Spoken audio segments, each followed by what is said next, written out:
Hi guys, welcome back to the channel.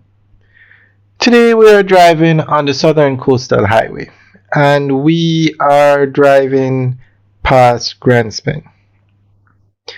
Now, as you know, when you build these roads, great. This is actually the future Jamaica roads like this. But unfortunately, there are some drawbacks when you reroute traffic. Now, this is Grandspin.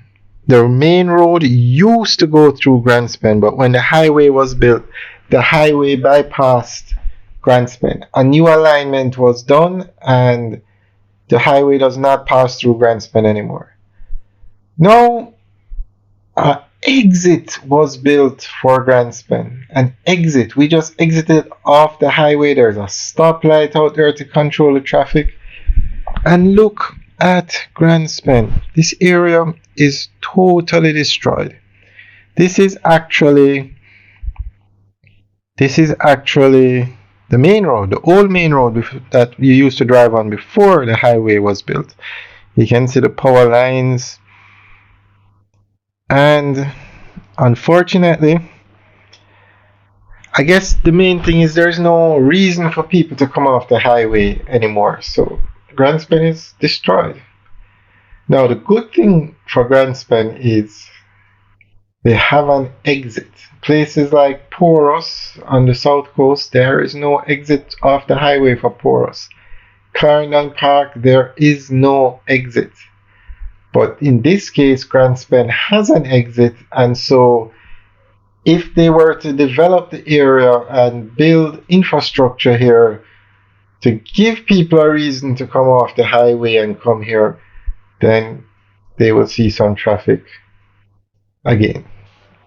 So this area has potential. It just needs some development, some infrastructure put in.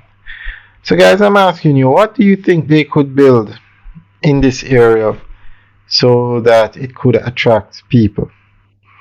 Now the coastline is very nice in St. Thomas, but apparently the coastline along this area is protected.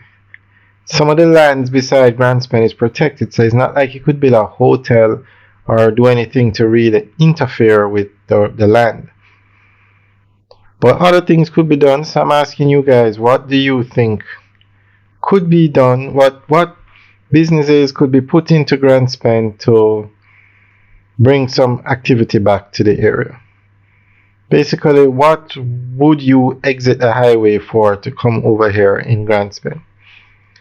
And another advantage that Grandspin has is it takes 15 minutes to drive from Harborview, from the Harborview roundabout to Yalos on this new highway.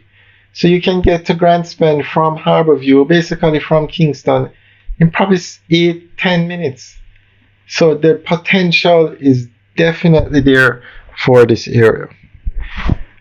Alright guys, leave your comments in the section below. Let us know what you think. Alright guys, enjoy the rest of the tour. We're driving back onto the highway and then we'll be heading towards Bull Bay. Alright guys, have a good day.